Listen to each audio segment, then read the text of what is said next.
What's going on, my friends? Welcome to another edition of the Convo Sutra. My name's Tarun Shetty, here with another fantastic episode and your weekly dose of magical conversation and banter. Joining me are some familiar faces, and we have a guest panelist. Why don't we do a quick intro for our audio listeners? Okay, I'm Ritu, as you guys probably already know, on Convo Sutra as a guest, and otherwise doing healing, energy, and coaching work. And I'm Pankaj. Pleasure to be here.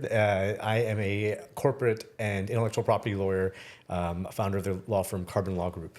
Hi, I'm Naomi Parmar, and I have an interior design company in Los Angeles. Finally, we got somebody who doesn't have a GED. We got some real knowledge. Thanks for joining us. It's still to be debated. We're talking about having a professional on the podcast. I'm the professional that you guys got. You wore your law outfit. I did, yes. This is the new remote work outfit for lawyers, yes. I know, I actually love your shirt. Thank you. I was not expecting it. So do you notice how Naomi actually kind of dressed buttoned up? We're gonna have a lawyer on the show. Yeah, you expected me to dress up. We just wanted to look the part. I came from a meeting.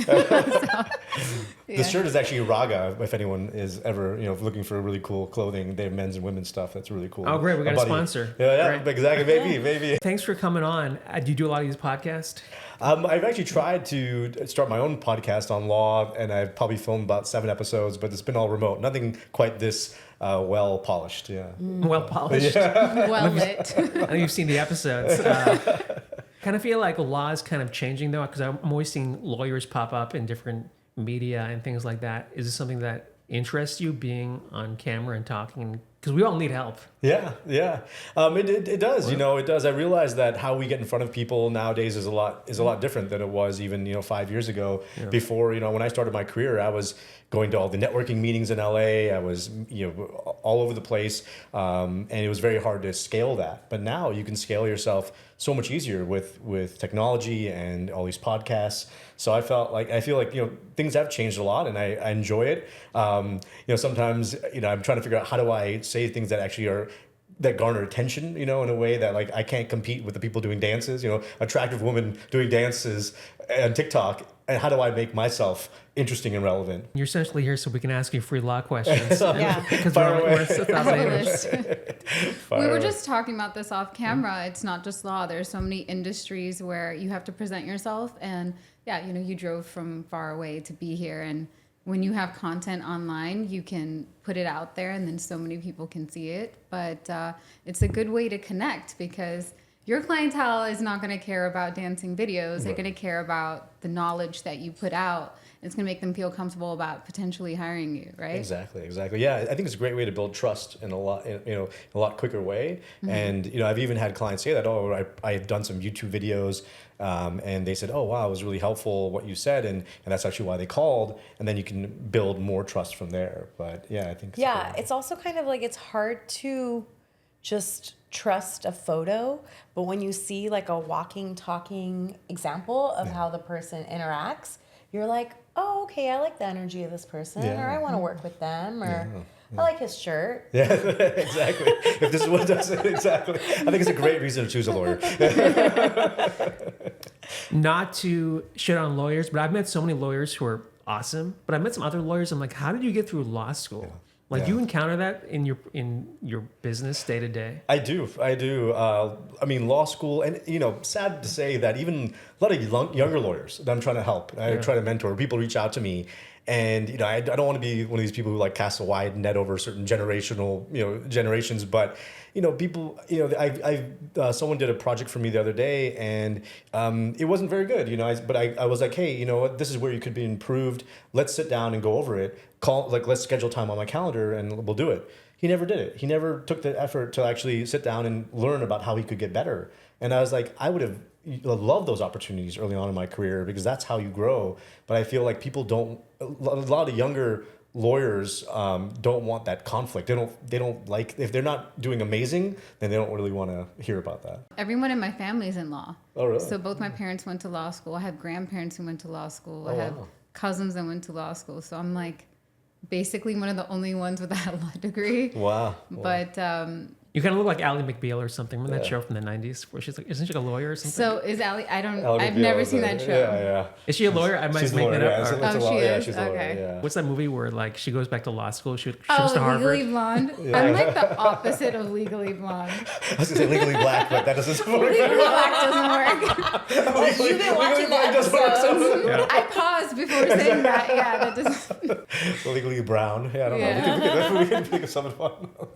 But why? What was it that made you not want to pursue law if your whole family's? One of the reasons I kind of was a little hesitant about joining law is because when you have a family of lawyers, they tell you the bad along with the good. So one of the cases that my grandfather had worked on, he won, but it was something that he had a little bit of regret about winning. And it was, I saw the other side. I saw the non-glamorous side of it too. And it wasn't me. Yeah. Yeah. Absolutely. I always wondered, like, because the way law, you see it in movies, it's like, you're fighting for good and you're fighting for like the right thing to do. But I also thought that to be a good lawyer, you also have to be a little bit of a good liar. And so because I was like lawyer, it just didn't really like fit for me. Yeah. And I never explored it. But of course I'm inspired when I see certain movies, but I just don't think that it's as easy to, like you said, like with your grandfather, to like always selectively choose the case, and then you find out something, you're like, I don't know if I really want to save this person, but here we are. Yeah, I mean, those are all great points. I mean, I think I go through a lot of that, on a daily, or weekly basis. You question things a lot, and I think, but that's part of that's part of the interest. That's what makes it also something new every day. You're never dealing with the same thing. Every client is different. Every case is different. And I don't do criminal law, but I've talked to lawyers who work with people on death row, and dealing with the death penalty. And that's some heavy stuff. And actually, because of that, I'm really into meditation. I go to like meditation retreats with lawyers. Actually, there's like a whole retreats for lawyers because it takes a toll if you can't have that, like The drinking. The drinking. I mean, yeah. The arguing. The arguing, yeah. I mean, The cocaine. there's all that. Yeah. There's, especially my friends at big firms, like the Adderall use, whatever other drugs, like drinking. It's crazy. Like, and I knew. Desi's out there, law school. Check Yes, it out. exactly. You'll be in rehab in the next 10 years. Yeah. I mean, there's so many types of lawyers you can be. That's what I tell people, when they're thinking about going to a law school. I said, there's so many things you can do with a law degree, but one reason you shouldn't get a law degree is because, I can do something with it. Get a law degree if you want to be a lawyer, but I don't always think it's the best thing to do just because, like, some people go just because they don't have any other options, or they'll think, I don't know what else I want to do with my life, so I'll get a law degree. Don't recommend that because it's a lot of money, it's a lot of time, and you have to think about opportunity costs. 15 years in now, I feel like I've learned to become a great writer, a great communicator, but not every day is.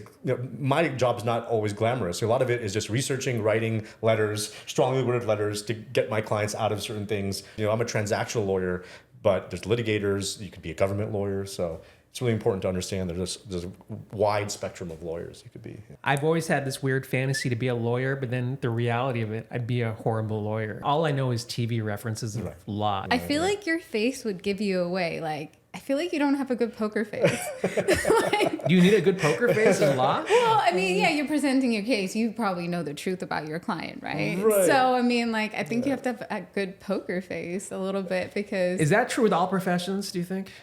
Oh, I'm so bad that, like, do you remember how, like, people had to, we all remember how we all had to wear a mask for COVID. Yeah. I kept my mask on longer just because, like, my face gives me Good away way, when yeah. people are asking me questions, or like they'll ask me questions that are in such bad taste about, like, do you like this or should I keep this? And so I've learned, I got extra practice covering my face so I could control my facial mannerisms. I think it applies in all areas of life. Yeah, poker face is probably good to have in many areas of life, not just law.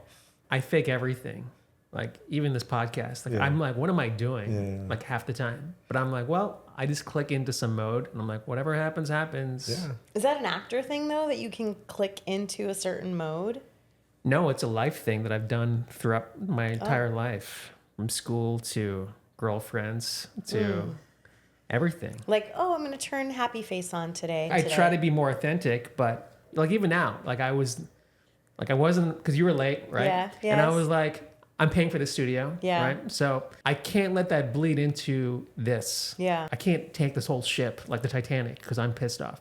I'm very good at just being a pro. I don't know if you ever deal with that, like in your work and your life coaching. We talked about this on another episode, which is like regulating your emotions. It's easier, I think, to regulate your emotions to me, like when you're with people that you don't know. Because there's a social standard and a norm. Like, I'm not going to explode and burst on this person for not knowing that it's a blueberry muffin, you know? But like, if it's somebody close to you, it's harder because like you're like comfortable with them and like you let that mask down and you let it go and then you react and things happen and explosions occur because it's like, I'm upset and I'm going to let you know that. It's hard to wear a mask with people that you're close with and much easier to have the mask when you know you have to behave yourself. You ever like work with clients and you're like, God, I got to do this. And you have to turn it on. You can't be like, yo, I hate your guts. Yeah. Get out of my office. Yeah. No, I mean, I've worked with some very difficult clients and who don't understand what we're saying, who think they know more than me about the law. They know more than you. Yeah. I mean, no, it's crazy. I mean, They looked it up on ChatGPT. Just the things that people say to me sometimes. But, you know, I think over the years, and I go back to like my meditation is just because it's really taught me like equanimity because that has like allowed me to have emotional regulation and not get upset because it's like we all see people get triggered very easily, and I feel like when you get triggered very easily, then you can't be your authentic. You lose what you're trying to accomplish. You can get sidetracked easily. And with a podcast, yes, we want to have a great podcast. Everyone want to have fun, have really interesting conversations. If you allowed yourself to get triggered and I'll get blow up, then obviously that would defeat the goal. We had a guest on here a couple of weeks ago, and he was more angry. And some people loved it, some people hated it, but I actually welcomed it because he was who he was. And it doesn't have to be this perfect diamond, you know what I'm saying? Like, so I'm okay with people, like if you got really pissed off, so we asked you too many law questions and you just stormed out of here.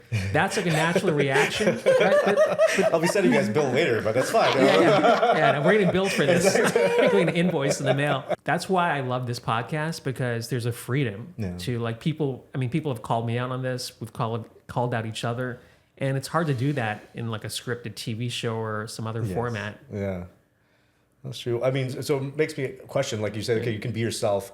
What does it mean to be authentic? What does it mean to be yourself? I love that question. So juicy. I think to be authentic is when you have an interaction with somebody, it's unfiltered, right? And but I do think that we filter conversations with people, even if we're close and we love them, because that you can keep it real, but maybe that's not the time and place for it. One of my friends just had like a breakup recently, right? And I've been cognizant of not talking so badly about her boyfriend in the past because we all kind of knew at some point it was going to come to end, and then you wait until when they really need you to be like, hey, this is my honest opinion. Ritu you sound like you had something to say about No. authenticity. You continue. I was saying, juicy question. I love to hear your thoughts question. because I'm sure you talk to your clients about that. Authenticity is an important part of showing up in the world with your full self, and also just being, real. But to me, real is important. Like when I spell relationships, for example, I'm now having a hard time spelling it correctly. I don't spell it R-E-L. I spell it R-E-A-L. Real relationships. When you show up inauthentically, so I'm going to go to inauthentic. Okay. The inauthentic piece is that you're always sort of calculating. Like in your mind, you're calculating, how do I need to present myself to be likable? How do I need to show up in this environment so that, people are drawn to me? Or how do I need to speak to that person because I need to get something out of them? And that to me forms inauthentic connections and relationships. And then you show yourself as an inauthentic person, which takes away from your ability to actually connect with people. Well, it's hard to do that all the time. I eviscerate most people in my head. Like when I'm like, I just can't help it. That's the way I look at the world. And I've got to kind of filter things. Otherwise, it'd be just a nuclear war everywhere I go. I do meditate too. And the only time I feel peace is when I tell myself, I don't have to be anything. Right. I don't have to be successful. I don't have to have this. There's so many unfulfilled expectations that have just made me feel, crushingly disappointed in life. And I'm like, I don't have to do all this stuff. Authenticity for me is also, it's also could be dynamic, right? I mean, we change in life, right? And I think as we get older, I found I've been able to be more comfortable being authentic, right? And when you're younger, you're trying to fit in, you're trying to be popular, you're trying to find your place in the world. So I think when you're a teenager, you mold yourself to kind of different situations, to different friend groups. But now I realize that even like me being who I want to be, that means maybe I don't have as close of friendships with certain people because I want to do I want to be how I want to be, authentically me. And that's not easy, right? So I think one of the parts about being authentic that we're also kind of confusing is being emotional. So anger is an emotion. So when you show up someplace and you are angry, that is not necessarily your authentic self. So in those times when you meditate, like you said, and you said you meditate and you kind of get to this place of equanimity and equilibrium, which I love that you said that because those are both on my boards at home. Oh, yeah. To be in more of like a empress, equanimity, I and do. That's mine. But that to me is an empress state of mind. That's how I define it, is to be having a state of mind that has some equilibrium and equanimity in it. So when you show up, let's just say angry in a situation, the question is that really truly your authentic self? And often when you dig deeper, that's not your purest state of being. Why is it anger your purest state of being? Isn't that a real emotion? It is an emotion, but at the same time, like, it's kind of like when you have like over angry emotions and over happy emotions, and we're like kind of like reacting from those spaces and not responding. So for example, you may be angry that I showed up later, right? And so you may want to react in a certain way because it, I don't know, shook some things up inside because you're like, I'm paying for this, I'm frustrated, I'm always trying to organize this, I'm doing that, right? So that's more like your frustration speaking. But when you have a chance to kind of like dilute that anger and really kind of like pacify that angry child that's inside and really look at the situation with more neutrality, you can still express that, hey, listen, that really didn't work for me, and that, this is the impact of that. But it doesn't necessarily have to be you showing up with aggression or anger. If people have like an outburst, like I get it, Eckhart Tolle, right? What does he say? Like the clouds are the thoughts, and your whole presence is like the sky, right? You watch the clouds pass by. I think everyone's built differently. Everyone has different wiring. So it's hard for me to like judge people when they are angry and be like, well, you should be calm and be like, let it pass through and be genuine. I think it's okay to be angry and to have have outbursts as long as you can rein it back in. Funny you raise that because actually my parents are visiting, and I have two young kids, and one of them got hurt and was crying, and my mom, her natural reaction is like, oh, it's okay, you're fine. I was like, let them cry, let them, it's okay, they got hurt, that's their experience. We all have our own experience. We're all kids. We all have this inner child that we're trying to, care for as we get older. That was hurt or in some way. It's hard for me to even learn that because even with my wife, like recognizing that those emotions, those are valid emotions. If this was 15 years ago, I probably would have been like, "Hey guys." The hosty dumb Tarun. Hey, what's up, guys? Anyways, welcome, Ritu. Like, I hate that shit. I cannot watch this stuff. Like, when I watch like these late night TV shows now, I can't even watch it. It's like garbage because everyone's putting on like this persona and trying to entertain. Like, dude, I'm so over it. That's why these podcasters kind of speak to these large audiences. Yeah, and I think there is like something about being taught culturally too about like swallowing your tears. Sort of like what you were sharing too. So it's like, a lot of it is like swallowing your emotions, like just swallow it up, suck it up, show up with your best self. And it's kind of like, well, what if we didn't swallow those emotions and we did have an outlet for them? Naomi, have you ever had to deal with outbursts of emotion? How do you handle it? I was listening to you guys and I was thinking that how, like with my family, my instinct is to be like a justice warrior, tell people what I think. Justice warrior? Yeah. I never got that impression. Oh, I'm like my closest friends will say like I'm the most overprotective one, right? So, but I learned that that's part of maturing too, where, you know, relationships are about you being you, but then also what the other person needs from you. So I kind of calmed down with that. And I realized that sometimes when people tell you their problems, they're not always asking you what you think about it 100%. They're asking you because they're talking to you because they want you to listen. It's one of my biggest pet peeves. For some reason, I don't know if you have to deal with this as a lawyer. If you're creative, people love telling you what you're doing wrong or how you can improve. Like your movie script or your whatever you're creating, this podcast. Offering notes. And it's like, dude, you don't even live in Hollywood. Like, you've never made anything, yet you've got insight on how I should improve my stuff. Like, you're a heart surgeon. I don't tell you like how to improve. I have a point about that.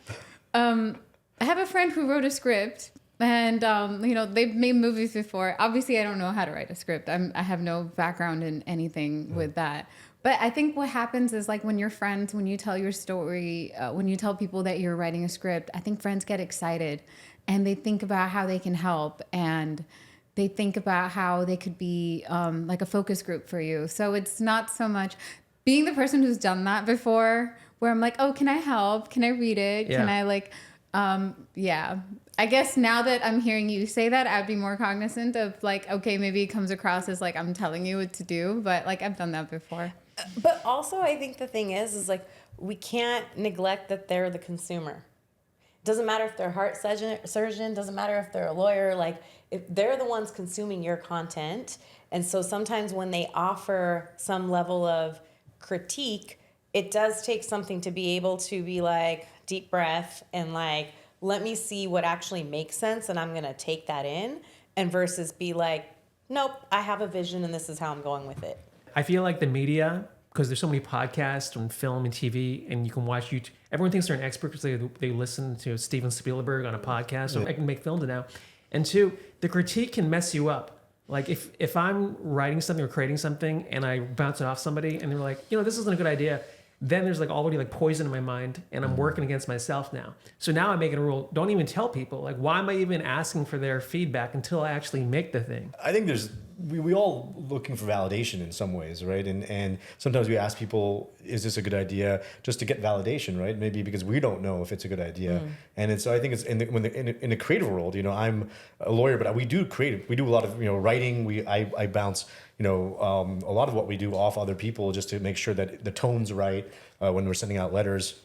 And, you know, my goal is to send me a letter next week. Okay, yeah. Pankaj. But here's the thing, though. I think if you prefaced when you send someone something saying, "Hey, I just want you to look at this. I'm not looking for comments," then it could save you a lot of heartache too, right? So I think it's like when we're having a lot of these conversations, and you know, when a friend comes to you and they say, "Hey, you know, I'm going through something difficult right now. Do you mind if I share?" I think maybe then a good question would be, "Oh, okay. Do you want me just to listen, or would you like me to provide some insight as well?" Because then it'll actually set the tone. Like it'll be clear, what is this friend looking for? Because maybe they are looking for just someone to listen, right? But oftentimes, we make an assumption that they're coming to us because they want our insight, you know, and maybe that's the incorrect. They want us assumption to fix the problem. Exactly. I was going to ask Pankaj, I'd love to know, how do you manage that in your relationship with your partner? Because oftentimes, like, women will like talk about like how they're feeling, you know, and then it's like, and then I feel like usually the male partner or whatever partner usually wants to be like, okay, so what can we do about this, right? And like try to fix it. And sometimes it's like, I didn't want you to fix that problem. I just needed you to hear me out, you know. But how do you manage that? Because we're all, you know, we always talk about like dating lives and we're single and stuff, but we have somebody who's in a committed marriage. Yeah. So like, what's your way to handle a relationship that way? Well, I'm glad you asked because I have it all figured out. We were hoping you did. Yeah, exactly. No, honestly, it's difficult. And, truth be told that my wife and I went to couples therapy like pretty soon after getting married because there's already things that came up. But I recommend it to everyone, honestly. I think couples therapy, relationship counseling is so valuable, and I recommend it to everyone. I was telling my wife's sister, you guys should go before you get married because there's a lot of things we don't want to talk about in relationships, right? Yeah. I should go now. I'm single. Just go to a couples therapy. Yeah, I mean, hey, it might be a way to meet Who someone. are you going to go with in couples therapy? Just go there and hang out. Yeah. Listen, see what doesn't work out. The word couple is in the Can I sit in for a minute, guys? Let me hear your problems. This doesn't sound like it's going to work out. I'll go to couples therapy with you. We'll pretend we have problems. He's gonna tell the therapist, I'm gonna say he's me and abusive. you are the couple. Yeah.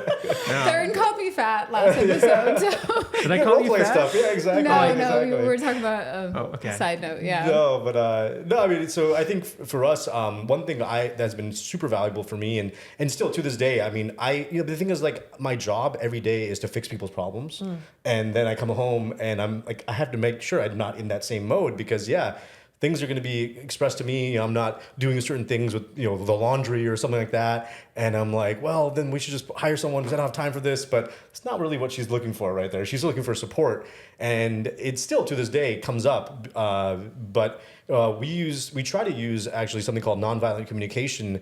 We both gotten coaching in it where. Nonviolent communication. Yeah, nonviolent communication. Yeah, Marshall Rosenberg, I believe, is the author. Yeah, highly recommend this book to anyone for any kind of relationships you're in because it really the premise is that there's like 4 elements to how you want to communicate with someone to prevent them from becoming defensive, right? So if you have something somewhat critical to say to someone, instead of saying, oh, you didn't do this and you're a bad person, because of that, you say, hey, when I observed this, that made me feel like this because my need for safety or consideration was not met. In the future, could you do this? Mm-hmm.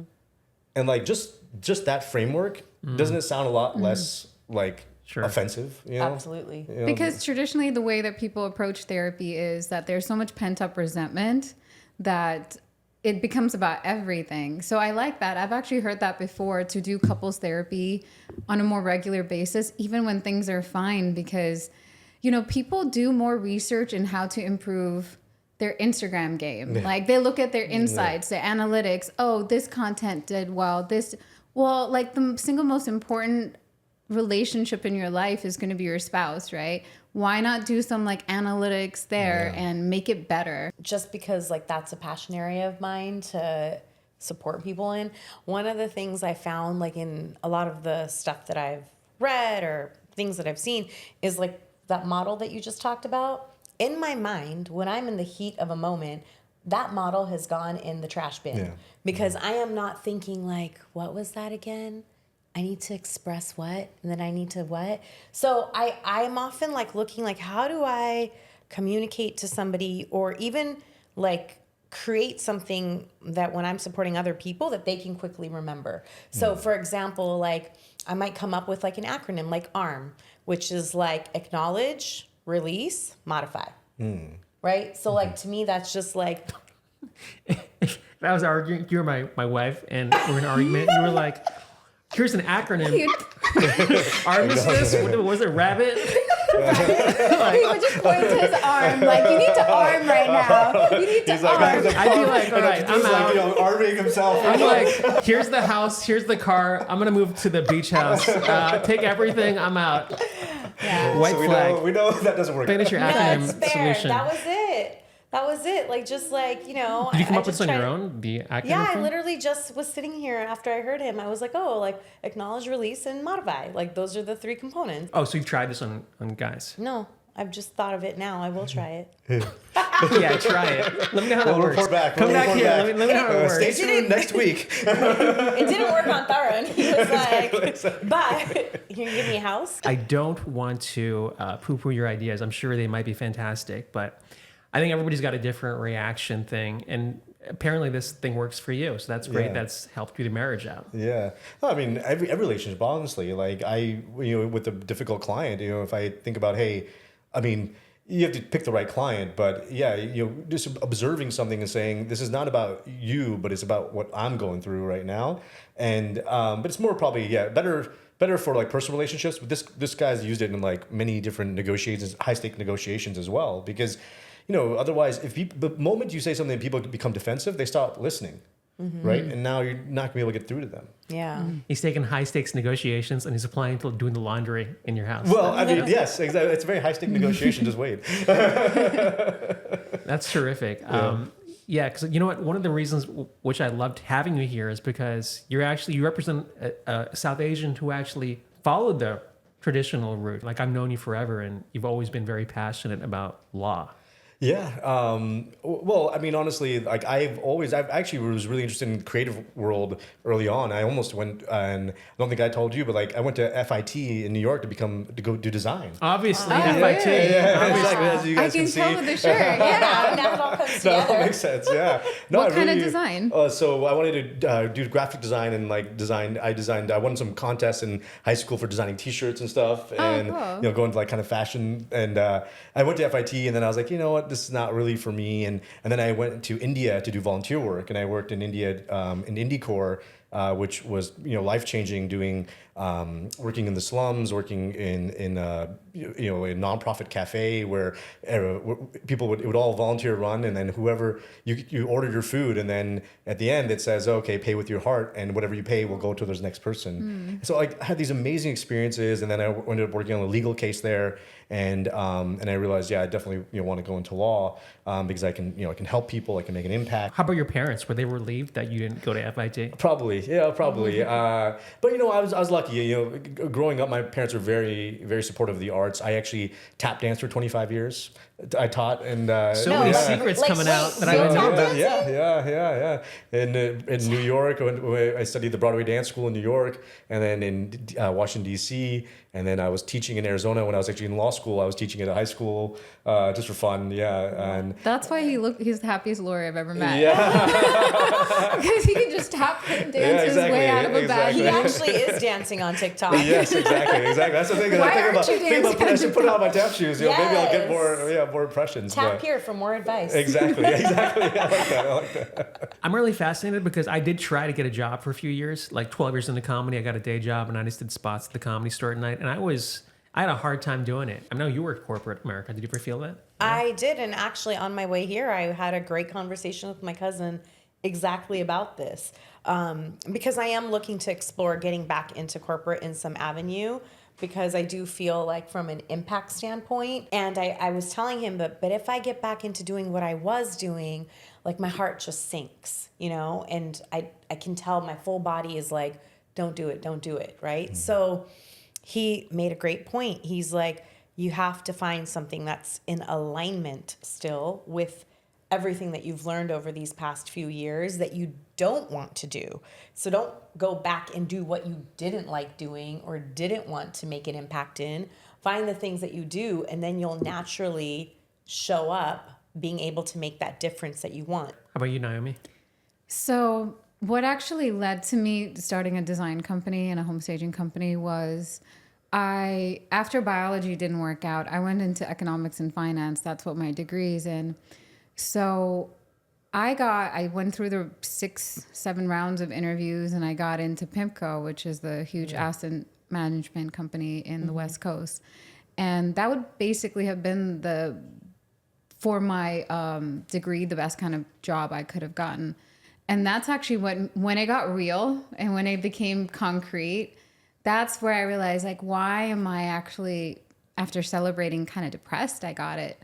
And then I made myself a promise that, hey, I'm going to give myself about a year to really pursue something that would be mine. And that's how I started the company. It's really great that you had that foresight, or that you listen to yourself, and I think we don't do that enough. It's like we really take a moment to like listen to what's going on in our body, what's going on. Like I find that even like what's happening in my body has actually been the most illuminating in the direction I take my life, and the decisions I've made in my life to pursue certain things or not pursue certain things.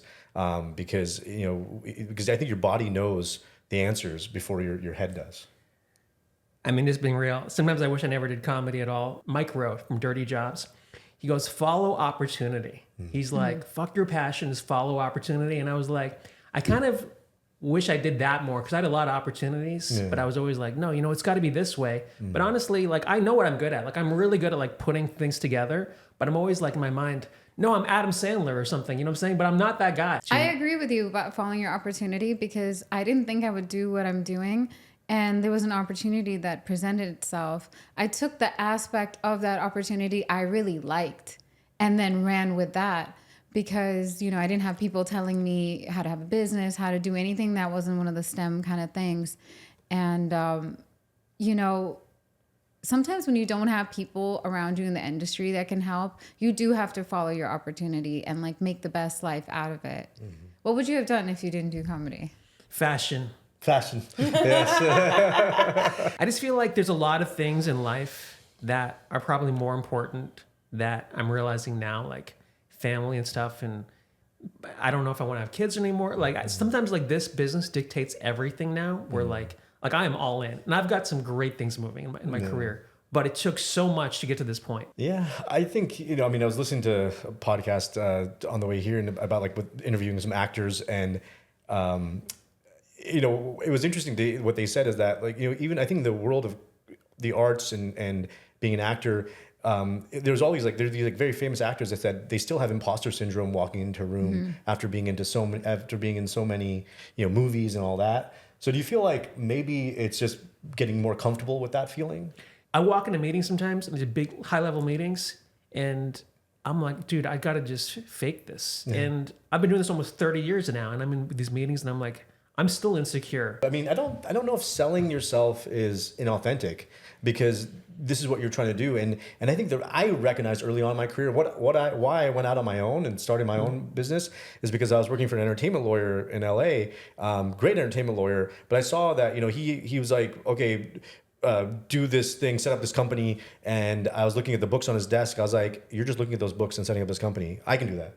So I was like, no one knows what the fuck they're doing. But no one knows. And I think you have to recognize that. Like, no one knows what the fuck they're doing. And if you recognize that, like, early on, then I think it gives you you'll give yourself a lot more flexibility, a lot more leeway to actually make mistakes and try things. I don't know anyone who's really good at anything creative or even just having your own firm that doesn't have imposter syndrome.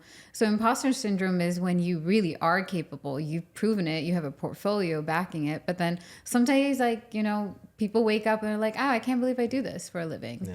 And I think it's actually like a nice, humble thing to have, emotion to go through every now and then. Because you don't learn things in school, really. I mean, maybe you learn the law, but how you actually go about doing your business is a self-taught thing. So you're going to have these moments. I think you should have these moments. Yeah. I think it's interesting what you brought up about the listening to your body. I'm all about like the full body listening, right? Like how... Because I agree with you. Your body knows before you do. At the same time, though, sometimes your body will trick you. So that's where you also need to be able to process and understand like what is going on. So, for example, recently I had a situation where because my body is so accustomed to fight or flight, right? So I wanted to flight a situation. But what I needed to do was I needed to sit in it, sit through it, and be in it. So I had to do the opposite of what my body was doing because my body had already been conditioned to behave a certain way. Because there's going to be days where your body is exhausted and you're not going to want to get out of bed and you're not going to want to be like, let me be that, person that goes into that presentation and like take out the guns and be like, pew, pew, pew, I got this down, right? Like, there's going to be times when you're like, I just want to be under the covers. I don't want to have to justify or defend myself to anybody. I don't feel like doing this. Do you ever have those moments where like, what if I did something else? Absolutely. I still do. Yeah. I mean, I think about that and I read that you mentioned the book, The War of Art. And, even Stephen Pressfield talks about something about your shadow self, your shadow career, or maybe what if we were doing something adjacent to what we really meant to do, but it's kind of playing it safe. right? And I think about that sometimes. Like, what if I was meant to do something maybe in business and take some more risks? But that's also where I've now created a career for myself, where I have my own business, I have my own law firm. I was able to hire people and build it, and then also do the creative marketing and bring in all those different interests into this container that is a law firm, but actually do all these other things at the same time. And it's probably because I'm like ADHD and I like to do so many different things. But it's also, and I think it's actually served me in many ways. And today I have the flexibility and the time to be with family, which I really value. But is it what I want to do for the next 20 years? I don't know. I don't know about that. Yeah. I think there's pros and cons with everything that you do. And also, you said you might not want to do that in the next 20 years. Law might look different in the next 20 years. AI is going to replace you. Yeah, exactly. Everything is changing. Yeah. I think about that with design too. There's Mid-Journey and these AI software where you can just give word prompts and they just kind of give you a whole like idea of what to do. So like, be happy with what you want to do now, because you don't know what's going to happen in 20 years. You mentioned like, I have so many things that I like to do. And it's like, I don't know, maybe it's my ADHD. And I think it's really interesting because I have a lot of varying interests too. And so sometimes like when you were saying like, well, I want to be the Adam Sandler, but really I'm this guy. I struggle with that as well, that I want to go back. I don't want to be Adam Sandler anymore. But I want to go back like sometimes into corporate because I know I can do that. Yet at the same time, I love being, in some realm of like people connecting, working on healing stuff and so forth. But I was going to say that instead of calling it ADHD, a new perspective is just looking at yourself as multifaceted. Yeah.